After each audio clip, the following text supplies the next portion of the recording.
नमस्कार प्रिय साथियों, सारथी की इस ऑनलाइन प्लेटफॉर्म पर एक बार फिर से आपका हार्दिक स्वागत करता हूं मैं। अपने दो टॉपिकों का पहले अध्ययन किया, राजस्थान का सामान्य परिचय और फिर राजस्थान का भौतिक विभाजन। उसके बाद अगली कड़ी में आज अपन शुरू करते हैं भारत और राजस्थान की एक साथ में कंबाइंड जलवायु पढ़ेंगे, अपन तुलनात्मक अध्ययन करेंगे और आपको उस टॉपिक को पढ़ के बहुत आनंद आएगा। ऐसा आपके साथ में ऑनलाइन प्लेटफॉर्म पर पहली बार ऐसा होगा, राजस्थान और भारत की जलवायु का कंपैरेटिव सेलेक्टिव स्टडी, और आप व्यवस्थित तरीके से इन चीज़ों का नोट्स बनाइएगा। तो चलो आज स्टार्ट करते हैं अपन राजस्थान और भारत की जलवायु, यानी इसके आगे एक और शब्द जोड़ देंगे अपन, भारत एवं राजस्थान की जलवायु, भारत एवं राजस्थान की जलवायु। और आप भी अपने जहाँ पे नोट्स बना रहे हो उसके अंदर हेडिंग के फॉर्मेट में बना लेना, भारत एवं राजस्थान की जलवायु। भारत और राजस्थान की जलवायु को समझने के लिए एक एक स्टेप बाय स्टेप अपन आगे पढ़ते चलेंगे इस चीज़ों को। आपके सामने यहाँ पे एक नया शब्द मिला है, इस शब्द को किस नाम से जाना जाता है तो बताओगे, जल और वायु। कोई भी चीज़ हमें, कोई भी शब्द समझ में नहीं आता है तो उसके हम दो फैक्टर कर लेते हैं और उसके दो टुकड़े करके इसको इस तरीके से समझते हैं कि एक शब्द में आया यहाँ पे जल और एक में आया यहाँ पे वायु। वायु के अंदर यदि जल की मात्रा अधिक है तो वायु ठंडी होगी, और वायु के अंदर यदि जल की मात्रा कम है तो वायु गर्म होके हल्की होके ऊपर उठती है। इससे एक शब्द बना जिसका नाम कौन सा है, जलवायु। जलवायु को इंग्लिश के अंदर एक शब्द के नाम से संबोधित किया जाता है, इसको इंग्लिश में क्लाइमेट के नाम से जाना जाता है। और जो क्लाइमेट शब्द है वो कौन सी भाषा के शब्द से निकल के आया, तो आपका जवाब आना चाहिए इसमें ग्रीक भाषा से, और ग्रीक भाषा का एक शब्द है जिसका नाम है क्लाइमा। ग्रीक भाषा के क्लाइमा शब्द से एक शब्द बना जिसका नाम क्लाइमेट, और क्लाइमेट को हिंदी में जलवायु के नाम से संबोधित किया जाता है। ग्रीक भाषा में क्लाइमा का अर्थ होता है सूर्य की किरणों का तिरछापन, सूर्य की किरणों का तिरछापन। तिरछापन से एक शब्द निकल गया जिसका नाम है क्लाइमा, क्लाइमा से बना क्लाइमेट। तो एक यदि एग्जामिनर इस टाइप से क्वेश्चन फ्रेमिंग करता है कि क्लाइमेट कौन सी भाषा का शब्द है, तो क्लाइमेट तो अंग्रेजी भाषा का शब्द है, लेकिन क्लाइमेट शब्द की उत्पत्ति जिस भाषा के शब्द से हुई वो किस भाषा का शब्द है, तो ग्रीक भाषा का शब्द है जिसका नाम है क्लाइमा। फिर से दोबारा से एक वर्ड आपके इसी स्क्रीन पर आएगा जिसका नाम होगा जलवायु, यानी कि तीन टाइप के वर्ड एक साथ आपको याद रखने पड़ेंगे। एक शब्द का नाम है जलवायु, अगले शब्द का नाम है ऋतु, और ऋतु के बाद एक शब्द आपको याद रखना है जिसका नाम है मौसम। मौसम, जलवायु, ऋतु एवं मौसम। मौसम से इस चीज को समझने का स्टार्टिंग कीजिएगा। मौसम कौन से शब्द से बना हुआ शब्द है, तो इस एक शब्द का नाम है मौसिम, और मौसिम जिस भाषा का शब्द है उस भाषा का नाम है अरबी, यानी अरबी भाषा का एक शब्द जिसका नाम मौसम, मौसिम, और मौसिम से एक शब्द निकल के आया उसका नाम है मौसम। सिंपल वे में एक मौसम क्या है, तो ये तापमान के साथ बदलता रहता है और किसी स्थान विशेष के क्षण भर में परिवर्तित होने वाली स्थिति को हम मौसम के नाम से संबोधित करते हैं।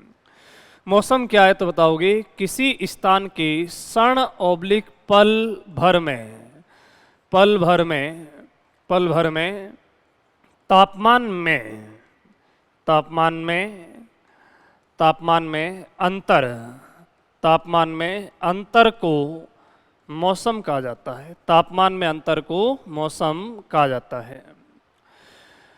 मौसम जैसे कि सुबह 6 बजे का अलग होता है, शाम को सुबह के उसके बाद 8 का अलग, 10 का अलग, 12 का अलग, 2 का अलग। तो मौसम एक दिन में कई बार अपनी स्थितियों को बदल लेता है और अनुसरण कर लेता है किसका, तापमान का अनुसरण करता है। मौसम से ही एक नए वर्ड की उत्पत्ति निकल के आई, उस शब्द को बोला जाता है मानसून, और मानसून शब्द सिर्फ और सिर्फ भारत के लिए ही इस्तेमाल होता है। जैसे जैसे इसी कड़ी में अपन आगे पढ़ेंगे तो इसमें पढ़ेंगे आगे चल करके भारत की जलवायु कैसी है, तो बताओगे भारत की जलवायु उष्ण कटिबंधीय मानसूनी जलवायु है। तो मानसून शब्द का अर्थ एक अर्थ में ये लें तो इसमें ये कहोगे कि मौसमी पवनों का, मौसमी पवनों का, मौसमी पवनों का बदलाव, मौसमी पवनों का बदलाव मानसून के नाम से जाना जाता है। मौसमी पवनें 6 माह तो बहती है स्थल से समुद्र की तरफ और 6 माह ही बहती है समुद्र से स्थल की तरफ। ये अपनी डायरेक्शन चेंज करती है। इसी टॉपिक को अपन आगे आगे समझते चलेंगे। मानसून पर सबसे पहले, इस मानसून का सबसे पहले व्यवस्थित अध्ययन करने वाला अरब नागरिक था। उस व्यक्ति का नाम है अल मसूदी। मानसून का सबसे पहली बार सिस्टमैटिक रूप से अध्ययन करने वाला व्यक्ति का नाम अल मसूदी। और अल मसूदी कौन से देश का है? अरब नागरिक का। और इसी व्यक्ति ने एक नया वर्ड लेके आया जिसका नाम कौन सा है? मौसम। तो मौसम किस भाषा का शब्द है? अरबी भाषा का। और किस शब्द से बना हुआ शब्द है? मौसम से। मौसम का अर्थ यह होता है कि किसी क्षण, किसी स्थान विशेष के क्षण भर या पल भर में तापमान के कारण आए अंतर को मौसम के नाम से संबोधित किया जाता है। ऋतु क्या होती है? तो इसका जवाब दोगे किसी स्थान के 3 से 4 माह, किसी स्थान के 3 से 4 माह के मौसम के औसत को, मौसम के औसत को जलवायु का, मौसम के औसत को ऋतु कहा जाता है। किसी स्थान के 3 से 4 माह के मौसम के औसत को किस नाम से संबोधित किया जाता है? तो बताओगे ऋतु। जैसे कि सर्दी, गर्मी और वर्षात। जैसे कि एक ऋतु आती है जिसका नाम शीत ऋतु, उसके बाद कौन सी ऋतु है? तो जवाब क्या दोगे? ग्रीष्म ऋतु। उसके बाद वर्षा ऋतु, शरद ऋतु। इस प्रकार की ऋतुएं चेंज होती रहती हैं। और इन सभी सिचुएशनों से मिलकर के और एक नया शब्द मिलकर आएगा जिसका नाम है जलवायु। अब जलवायु में परिभाषा देनी हो तो ऐसे बताओगे किसी स्थान के 30 से 35 वर्षों के मौसम के औसत को जलवायु कहा जाता है। तो शब्द क्या बताओगे? किसी स्थान के 30 से 35 वर्षों, किसी स्थान के 30 से 35 वर्षों के मौसम के औसत को, मौसम के औसत को, मौसम के औसत को, मौसम के औसत को जलवायु कहा जाता है। किसी स्थान के 30 से 35 वर्षों के मौसम के औसत को जलवायु कहा जाता है। अतः ये एक बात निकल के आई कि जलवायु कोई शॉर्ट टर्म अवधि नहीं है, ये दीर्घकालीन अवधि है। अतः जलवायु दीर्घकालीन अवधि है। अतः जलवायु दीर्घकालीन अवधि है। दीर्घकालीन अवधि बहुत लॉन्ग टर्म होती है। तो अब इस चीज को आप ऊपर से नीचे क्रम में दोबारा समझने का प्रयास कीजिएगा। जलवायु क्या होती है? तो बताओगे किसी स्थान विशेष के 30 से 35 वर्षों के मौसम के औसत को जलवायु कहा जाता है। जलवायु एक दीर्घकालीन लॉन्ग टर्म सिचुएशन होती है। ऋतु किसी स्थान के 3 से 4 माह के मौसम के औसत को ऋतु कहा जाता है। जैसे शीत ऋतु, ग्रीष्म ऋतु, वर्षा ऋतु और शरद ऋतु के नाम से आगे पढ़ेंगे इसी चीजों को आगे चल करके। उसके बाद एक नया वर्ड मिला मौसम। किसी स्थान के क्षण भर या पल भर में तापमान के कारण आए परिवर्तन को हम किस नाम से संबोधित करते हैं? मौसम के नाम से। मौसम मौसम शब्द से बना है और मौसम अरबी भाषा का शब्द है। अतः मौसम भी अरबी भाषा का शब्द है और मानसून भी अरबी भाषा का शब्द है। और मानसून पर पहली बार सिस्टमैटिक अध्ययन इस दुनिया में करने वाला व्यक्ति अल मसूदी था। और अल मसूदी भी अरब का नागरिक था और ये अरबी भाषा का ज्ञाता था उसमें से। यहाँ तक जानने के बाद आगे चलते हैं कि जलवायु किस तरीके से बदलती है। राजस्थान की जलवायु कैसी है, भारत की जलवायु कैसी है, भारत में ऋतुएं कितने प्रकार की, राजस्थान में ऋतुएं कितने प्रकार की और कौन कौन सी ऋतुएं हैं, इन सारी चीज़ों का व्यवस्थित अध्ययन करेंगे। और उसके बाद में अपन पढ़ेंगे राजस्थान की जलवायु का वर्गीकरण कैसे हुआ, फिर राजस्थान में जलवायु में वर्गीकरण कौन करने वाला व्यक्ति कौन कौन है। तो इसी टॉपिक के अंदर आगे बढ़ते अपन इतनी चीज़ जानने के बाद में कि जलवायु वाले टॉपिक में अपन किस किस चीज़ों का अध्ययन करेंगे तो ये अपना टॉपिक कंप्लीट होगा एकदम से। तो सबसे पहले इस चीज़ को अपन को समझना पड़ेगा पृथ्वी की गतियाँ। पृथ्वी की गतियाँ कितने प्रकार की होती है, ये चीज़ इसके ऊपर अपन पहले चर्चा करेंगे। पृथ्वी की गतियाँ जैसे ही समझ में आएगी और पृथ्वी की सेकंड वाली गति जिसको अपन परिक्रमण के नाम से पढ़ेंगे और वो समझने के बाद में अपना ऋतुएं समझ में आएगी। तो इसके बाद जैसे अपन भारत की ऋतुएं पढ़ेंगे कि भारत की ऋतुएं पढ़ने के बाद में भारत ऑब्लिक राजस्थान की जलवायु का वर्गीकरण, भारत ऑब्लिक राजस्थान की जलवायु का वर्गीकरण, जलवायु का वर्गीकरण। तो क्लासिफिकेशन ऑफ द क्लाइमेट वर्गीकरण के नाम से। अब जब वर्गीकरण में सबसे पहला वर्गीकरण अपन पढ़ेंगे राजस्थान की जलवायु का सामान्य वर्गीकरण। राजस्थान की जलवायु का सामान्य वर्गीकरण पढ़ने के बाद एक पढ़ेंगे कोपेन का जलवायु वर्गीकरण। व्लादिमीर कोपेन बहुत इंपॉर्टेंट है, इसका क्वेश्चन हर बार बहुत ज़्यादा बार पूछे जाते हैं। कोपेन के जलवायु वर्गीकरण पढ़ने के बाद में जस्ट बाद में एक और आएगा जिस व्यक्ति का नाम है थॉर्नवेट का जलवायु वर्गीकरण। थॉर्नवेट के बाद में इस व्यक्ति को भी पढ़ेंगे ट्रीवार्था का जलवायु वर्गीकरण। ट्रीवार्था का जलवायु वर्गीकरण। इसके बाद अपन पढ़ेंगे राजस्थान और भारत की जलवायु को प्रभावित करने वाले कारक। राजस्थान ऑब्लिक भारत की जलवायु को प्रभावित करने वाले कारक। भारत की जलवायु को प्रभावित करने वाले कारक की कौन कौन से ऐसे टर्म्स या कौन कौन से ऐसे फैक्टर हैं जो भारत और राजस्थान की जलवायु को प्रभावित करते हैं। तो ये सारी सिचुएशन अपने पढ़ने की एक ड्राफ्टिंग है, आप भी ऐसी एक ड्राफ्टिंग बना लीजिएगा। पृथ्वी की गतियाँ, उसके बाद में ऋतुएं पढ़ेंगे। ऋतुएं राजस्थान और भारत में, राजस्थान में मुख्यतः 3 प्रकार की ऋतुएं और भारत में 4 प्रकार की ऋतुएं। जैसे कि सबसे पहले जो अपन पढ़ेंगे उस ऋतु का नाम होगा ग्रीष्म ऋतु। ग्रीष्म ऋतु जैसे ही कंप्लीट होगी तो उसके बाद आएगी वर्षा ऋतु। वर्षा ऋतु के बाद आएगी शरद ऋतु और शरद ऋतु के बाद जिस ऋतु का अध्ययन करेंगे उसका नाम है शीत ऋतु।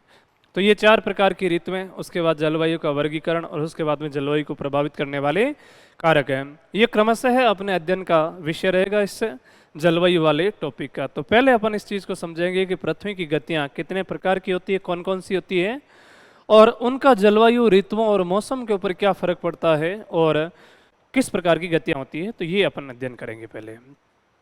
तो हेडिंग रहेगी अपनी पृथ्वी की गतियाँ। पृथ्वी की गतियाँ, पृथ्वी की गतियाँ सुनिएगा। पृथ्वी की गतियाँ कितने प्रकार की होती है, तो आपका जवाब होना चाहिए पृथ्वी की गतियाँ 2 प्रकार की होती हैं। पृथ्वी की गतियाँ 2 प्रकार की कौन कौन सी होती है, तो एक गति का तो नाम रहता है पृथ्वी अपने अक्ष पर घूमती है। अक्ष का मतलब एक्सिस होता है, आप ऐसे समझिएगा कि साइकिल का पहिया होता है और उसके बीच में धुरी होती है और उस धुरी के ऊपर ऊपर ऊपर ऊपर साइकिल का पहिया घूमता है। वैसे के वैसे पृथ्वी के अंदर एक एक्सिस मतलब कि उसकी एक अपनी स्वयं की धुरी है और उस धुरी के ऊपर पृथ्वी पश्चिम से पूर्व दिशा में 1670 किलोमीटर प्रति घंटे की रफ्तार से तेज गति से चक्कर लगाती है। एक गति तो वो ही, और एक अपने अक्ष पर पृथ्वी घूमते घूमते ब्रह्मांड के केंद्र में सूर्य स्थित है और उसके चारों ओर 8 ग्रह चक्कर लगाते हैं, जिसमें से सूर्य की दूरी के हिसाब से तीसरा ग्रह पृथ्वी है और वो पृथ्वी उसके भी चारों ओर चक्कर लगाती है, सूर्य के चारों ओर चक्कर लगाती है। तो पृथ्वी की 2 प्रकार की गतियां हुई, एक तो अपने अक्ष पर घूमना और अपने अक्ष पर घूमने के साथ साथ में सूर्य के चारों ओर चक्कर लगाना होता है। तो इनको दोनों को एक एक वर्ड्स के नाम से जाना जाता है। कौन कौन सा शब्द इनके लिए, तो पृथ्वी की गतियां कितने प्रकार की होती है, 2 प्रकार की। एक तो सूर्य के चारों ओर चक्कर लगाना और एक अपने अक्ष पर घूमना। तो फर्स्ट जो पृथ्वी अपने अक्ष पर घूमती है इसको किस नाम से जाना जाता है, तो बताओगे परिभ्रमण के नाम से जाना जाता है। और परिभ्रमण को ही इंग्लिश में रोटेशन शब्द बोला जाता है। तो पृथ्वी का अपने अक्ष पर घूमना परिभ्रमण, इंग्लिश में इसको रोटेशन बोलते हैं। और पृथ्वी का सूर्य के चारों ओर चक्कर लगाना, इसको एक शब्द के रूप में जाना जाता है जिसको परिक्रमण कहा जाता है। और परिक्रमण को ही इंग्लिश में रिवॉल्यूशन के नाम से जाना जाता है। तो पृथ्वी की गतियां कितने प्रकार की हुई, तो बताओगे पृथ्वी की गतियां 2 प्रकार की है। एक इसका अपने अक्ष पर घूमना और अपने एक्सिस पर घूमना परिभ्रमण कहलाता है, और इसके साथ साथ में सूर्य के चारों ओर चक्कर लगाना परिक्रमण कहलाता है। परिक्रमण, परिक्रमण को इंग्लिश में रिवॉल्यूशन। तो इससे अपने टॉपिक के अंदर थोड़ा कम काम है, जितना ज़्यादा नहीं है। बहुत बड़ा रोल जो ऋतुएं बदलने का है वो किसका रहता है, तो परिक्रमण का रहता है। तो पहले अपन अध्ययन करते हैं कि परिभ्रमण क्या, और जैसे ही परिभ्रमण कंप्लीट होता है तो उसके बाद में परिक्रमण। ये जलवायु को समझने के लिए पृथ्वी की गतियों को समझना अति आवश्यक होता है, तब जाके वो टॉपिक अच्छे से समझ में आता है और ये सारी चीज़ें अपने पहले से आसान हो जाती है आगे की चीज़ों को समझने के लिए। तो फर्स्ट जो ए बना के आपकी हेडिंग के रूप में बना लेना आप इसको परिभ्रमण। परिभ्रमण, और इसी को ही इंग्लिश में रोटेशन के नाम से जाना जाता है। रोटेशन। तो क्या होता है रोटेशन, इसको आप समझिएगा इस चीज को कि परिक्रमण। पृथ्वी अपने अक्ष पर 23.5 डिग्री, पृथ्वी अपने अक्ष पर 23.5 डिग्री उत्तर पूर्व में झुकी हुई है। पृथ्वी अपने अक्ष पर 23.5 डिग्री उत्तर पूर्व में झुकी हुई है।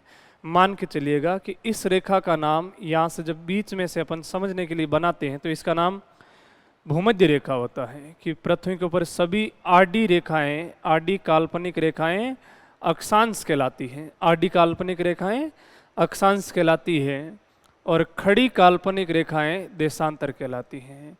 अब इसके सापेक्ष यदि पृथ्वी का झुकाव देखोगे तो पृथ्वी का झुकाव 23.5 डिग्री होता है। पृथ्वी का झुकाव 23.5 डिग्री, पृथ्वी 23.5 डिग्री उत्तर पूर्व में अपने अक्ष पर झुकी हुई है। यानी कि ये जो एंगल बनता है, या फिर यहाँ से लेकर और यहाँ तक ये एंगल बनता है, इस एंगल का 23.5 डिग्री और कौन सी दिशा में बनेगा तो बताओगे, उत्तर पूर्व में।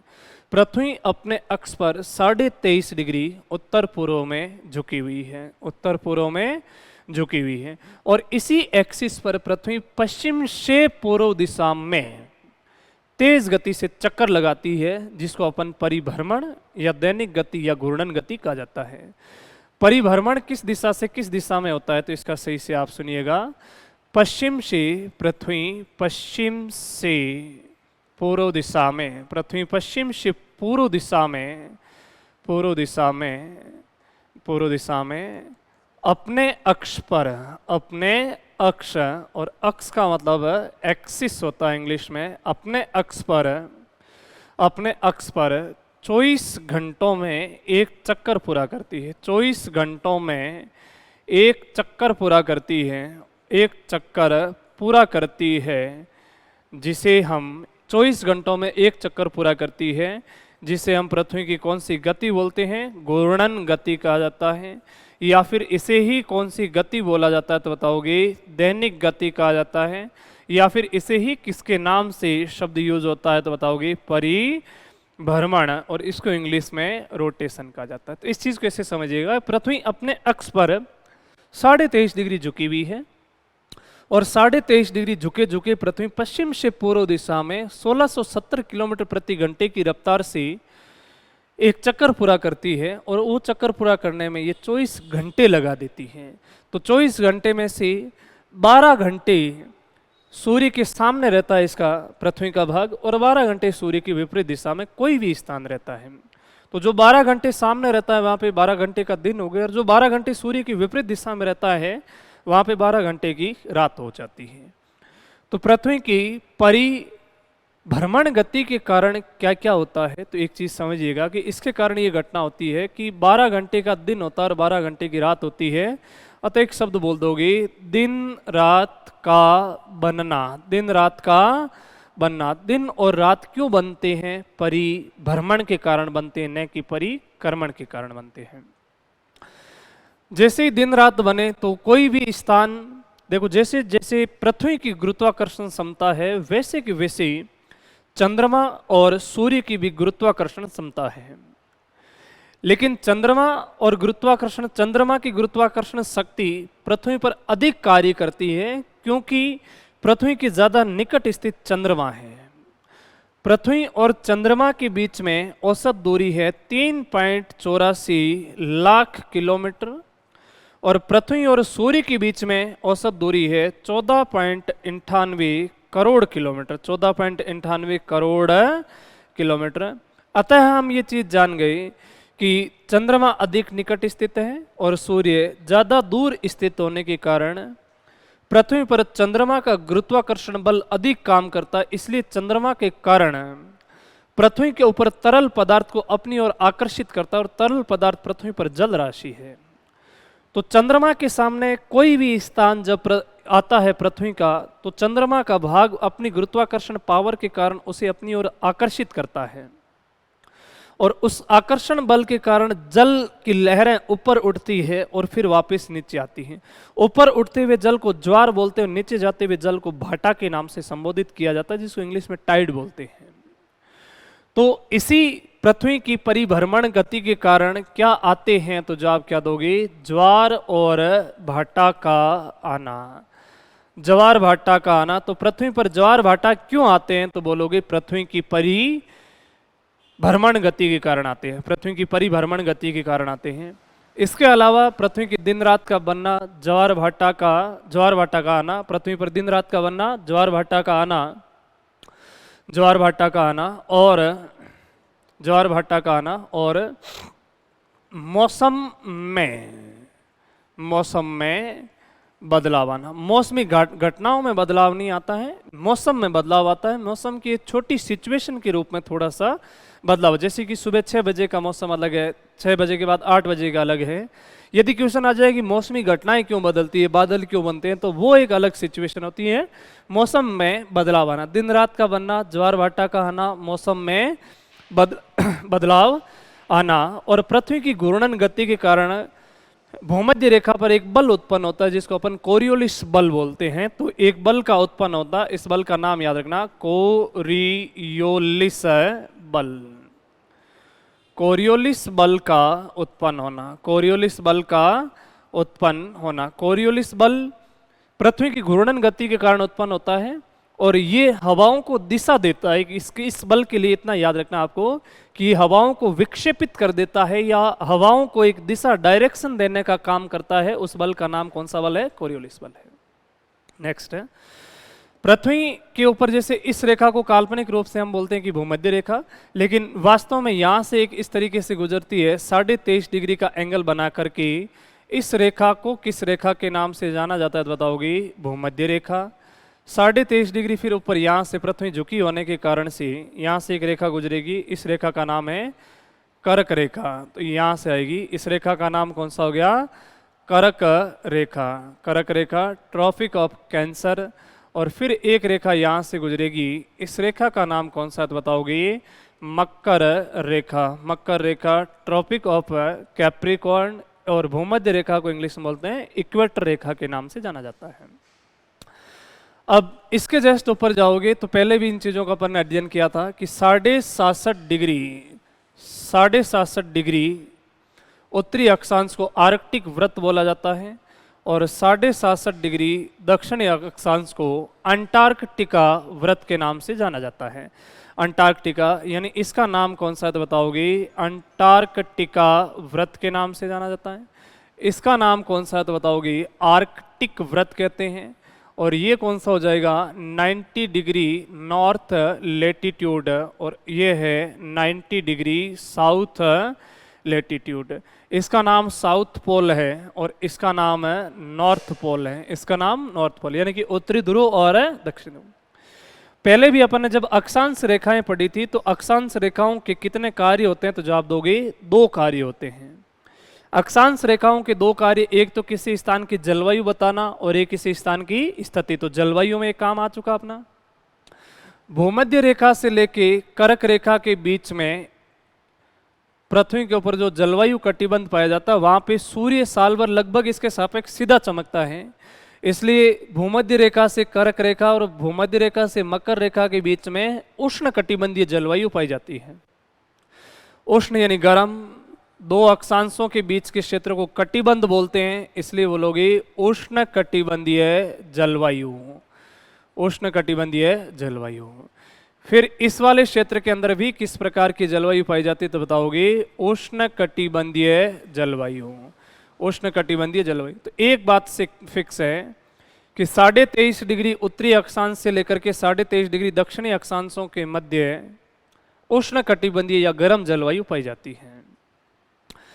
यहाँ पे कौन सा जलवायु कटिबंध रहेगा, तो बताओगे शीत जलवायु। और 67.5 से लेकर 90 दक्षिण में भी शीत जलवायु पाई जाएगी।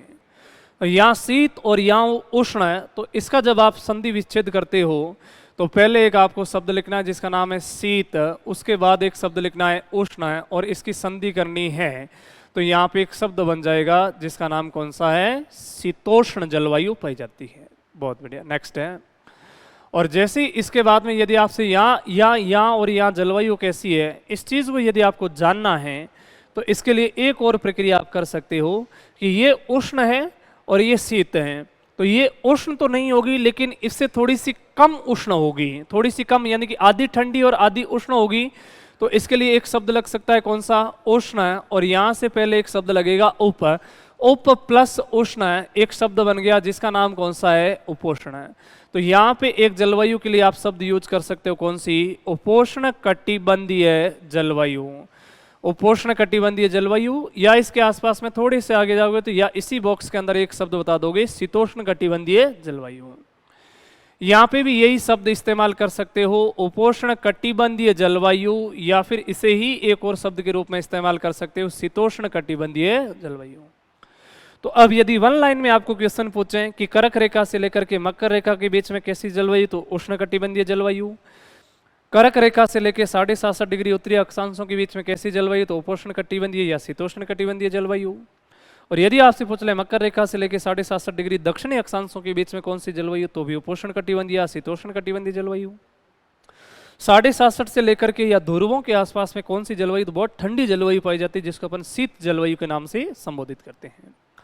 और इस अध्ययन के विषय में आपके आगे सहूलियत हो, इसलिए मैं एक चीज़ यहाँ आपको बता देता हूँ कि यहाँ से एक राष्ट्र स्थित है, इस देश को किस नाम से संबोधित किया जाता है, तो बताओगे भारत के नाम से संबोधित किया जाता है, जिसके अंदर अपन सब निवास कर रहे हैं। इसी की जलवायु को आगे जाके अपन को पढ़ना है, इसलिए आपको ये समझ में आना चाहिए कि कर्क रेखा से दक्षिण तक का जो भारत है उसकी जलवायु तो ठीक उष्ण कटिबंधीय है, और कर्क रेखा से लेकर के लेह लद्दाख तक का जो बीच का उत्तरी, जो कर्क रेखा के उत्तर का हिस्सा है, उसके अंदर उपोष्ण कटिबंधीय जलवायु पाई जाती है।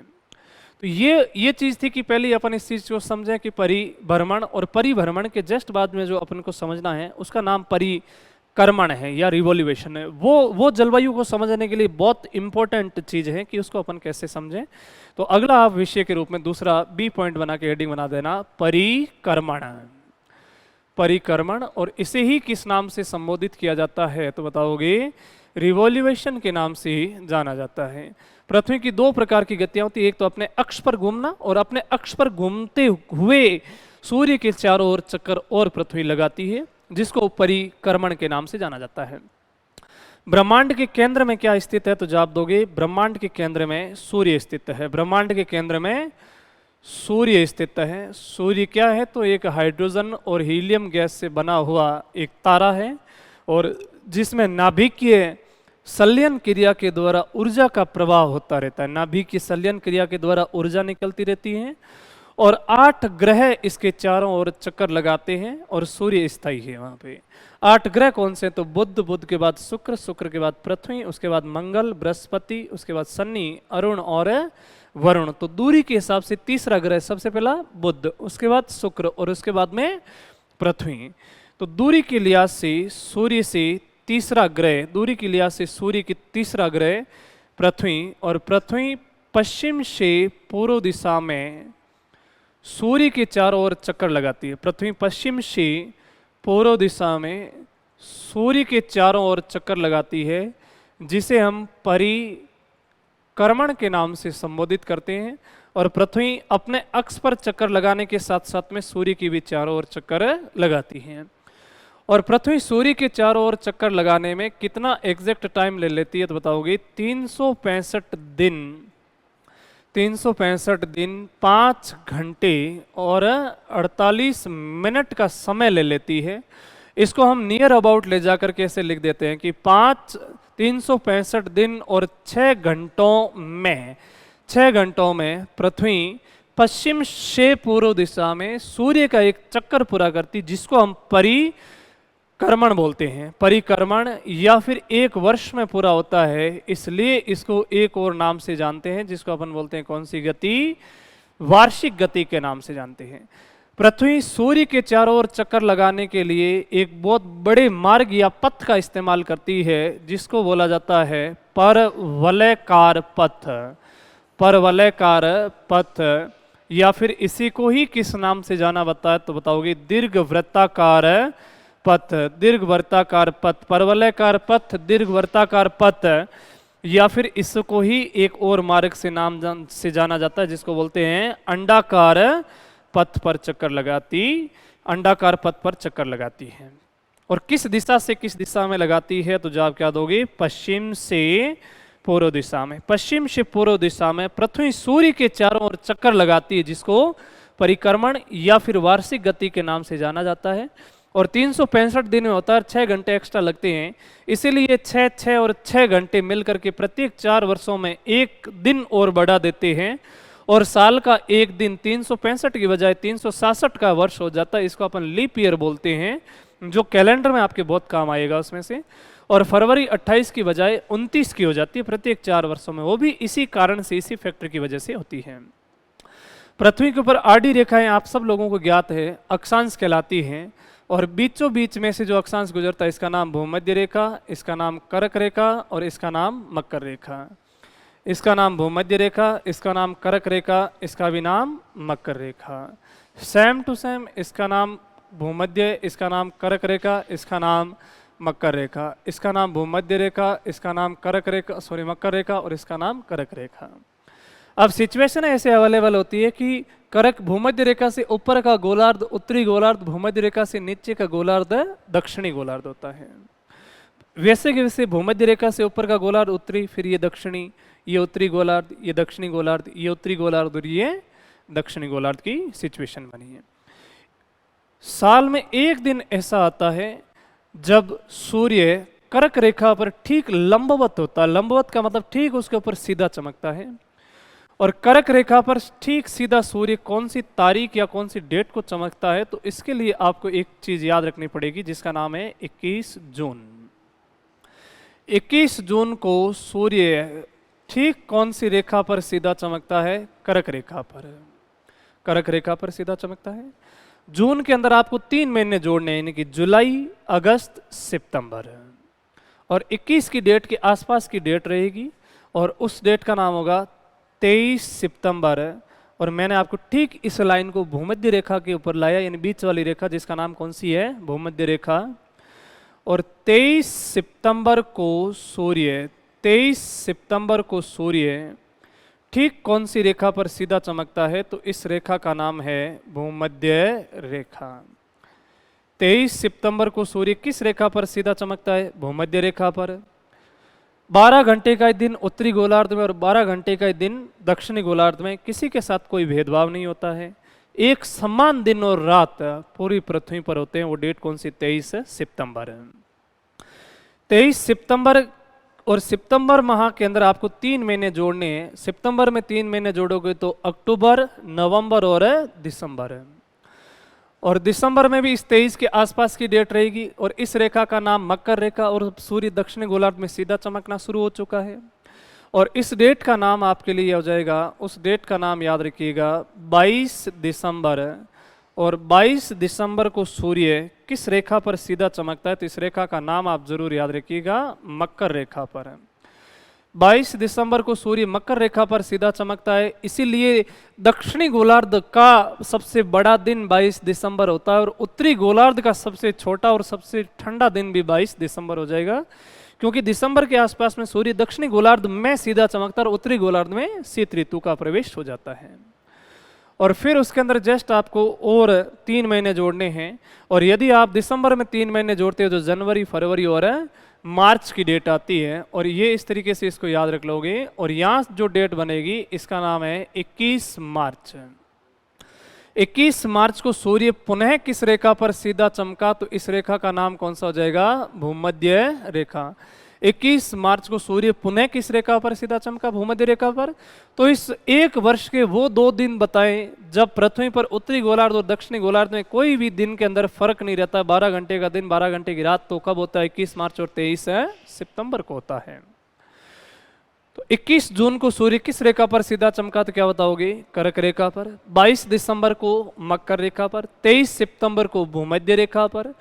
और 21 मार्च को भूमध्य रेखा पर। इस हिसाब से, सिचुएशन के हिसाब से पृथ्वी की ऋतुएं बदलती हैं। एक बार पृथ्वी यहाँ पहुँचने में 3 महीने लगा देगी। फिर से पृथ्वी यहाँ से यहाँ पहुँचने में भी 3 महीने लगते हैं। यहाँ से यहाँ पहुँचने में भी 3 महीने लगते हैं। और यहाँ से यहाँ पहुँचने में भी 3 महीने लगते हैं। आप धरातल पर खड़े होकर इमेजिनेशन करके देखिएगा कि जून, जुलाई, अगस्त, सितंबर, या जुलाई, अगस्त, सितंबर में कौन सी ऋतु रहती है। तो आपके जहन में एक ही सवाल निकल के आएगा कि इस समय तो कौन सी ऋतु रहती है? वर्षा ऋतु रहती है, वर्षा ऋतु। और हम सब जानते हैं कि जैसे जैसे सूर्य यहाँ ग्रीष्म ऋतु के अंदर वाष्पीकरण हुआ और वाष्पीकरण होने से बादल बने और अगली जैसी ऋतु आई, इस ऋतु का नाम वर्षा ऋतु है। आप इस चीज़ को बहुत व्यवस्थित ढंग से समझने का प्रयास कीजिएगा, आगे जलवायु वाला टॉपिक इस क्लास के बाद में बहुत इजी गोइंग में समझ में आएगा। नेक्स्ट है वर्षा ऋतु के जस्ट बाद में यहाँ से एक ऋतु आएगी, उस ऋतु का नाम कौन सा तो बता दोगे? शरद ऋतु। शरद ऋतु या फिर जो अपन कहेंगे कि जो मानसूनी पवनें आई थी वो लौट के पुनः समुद्र की तरफ वापस रवाना हो जाती है, तब जाके इसे ही एक और नाम से संबोधित किया जाता है जिसे अपन बोलते हैं लौटता हुआ मानसून काल। लौटता हुआ मानसून काल, लौटता हुआ मानसून काल, या फिर इसे ही एक और शब्द के नाम से जाना जाता है जिसको अपन बोलते हैं मानसून का प्रत्यावर्तन काल। मानसून का प्रत्यावर्तन काल, मानसून का प्रत्यावर्तन काल। तो अक्टूबर नवंबर के आसपास में पुनः भारत से वापस मानसून लौट के जाया जा चुका होता है। शरद ऋतु जैसे ही समाप्त होती है तो जनवरी फरवरी के अंदर एक ऋतु रहती है जिस ऋतु का नाम कौन सा है? शीत ऋतु। और इसके बाद जो एक ऋतु का प्रवेश होता है उसको अपन बोलते हैं ग्रीष्म ऋतु। तो एक बात सिद्ध हुई कि परिक्रमण के कारण ऋतुएं बदलती है, परिक्रमण के कारण ऋतुएं बदलती है। और कौन कौन सी ऋतुएं क्या बताओगे? ग्रीष्म ऋतु, वर्षा ऋतु, शरद ऋतु और शीत। और यही अपन के पढ़ने का आगे का विषय होगा। और परिक्रमण के कारण क्या क्या घटनाएं घटती है, तो आप अपने रजिस्टर में हेडिंग बना लेना कि परिक्रमण के कारण निम्न घटनाएं घटती है। जैसे कि पहली घटना तो हमें मिली कि ऋतुओं का बदलना। तो पहली घटना ही क्या बताओगे? तो जवाब क्या दोगे? ऋतुओं का बदलना, ऋतुओं का बदलना। ऋतुओं के बदलने के बाद में अगला जो सिचुएशन बनेगी कि कभी तो दिन बड़ा हो जाता है और कभी रात बड़ी हो जाती है। तो क्या बताओगे? दिन रात का छोटा बड़ा होना, दिन रात का छोटा बड़ा होना। ग्रीष्म ऋतु के दिन बड़े हो जाते हैं और शीत ऋतु के दिन छोटे हो जाते हैं। तो दिन रात बनते परिभ्रमण के कारण और दिन रात छोटे और बड़े परिक्रमण के कारण होते हैं। मौसमी घटनाओं में बदलाव आना, मौसमी घटनाओं में बदलाव आना, मौसमी घटनाओं में बदलाव आना, मौसमी घटनाओं में बदलाव आना। और सूर्य अपनी स्थिति बदलता रहता है, जैसे कभी कर्क रेखा पर सीधा हो चुका है, कभी मकर रेखा पर और कभी भूमध्य रेखा पर ऊपर नीचे होता है। तो ऋतुओं का बदलना, दिन रात का छोटा बड़ा होना, मौसमी घटनाओं में बदलाव आना, ये कंडीशनें किसके कारण अवेलेबल होती है? तो बताओगे परिक्रमण के कारण होती है। और इतनी चीजें अपन ने समझे के बाद में जो अगली नेक्स्ट क्लास के अंदर जो अपना अध्ययन का विषय रहेगा वो अपन ऋतु में पढ़ेंगे। पहले ग्रीष्म ऋतु, उसके बाद वर्षा ऋतु, उसके बाद शरद ऋतु और उसके बाद में शीत ऋतु। वो भारत और राजस्थान की कंबाइंड। एक बार इन चीज़ों का जब तक आप रिवाइज कीजिएगा। बहुत बहुत धन्यवाद आप लोगों का।